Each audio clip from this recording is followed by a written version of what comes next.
เคครับสวัสดีครับเดี๋ยววันนี้เราจะมาบินโดรนนะครับ DJI Mini 4 Pro นะครับวันนี้บินแถววัดพระบาทภูพานคำนะครับ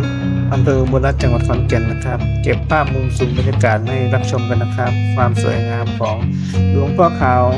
พระใหญ่อำเภออุบลรัตน์จังหวัดขอนแก่นครับไปรับชมกันได้เลยครับ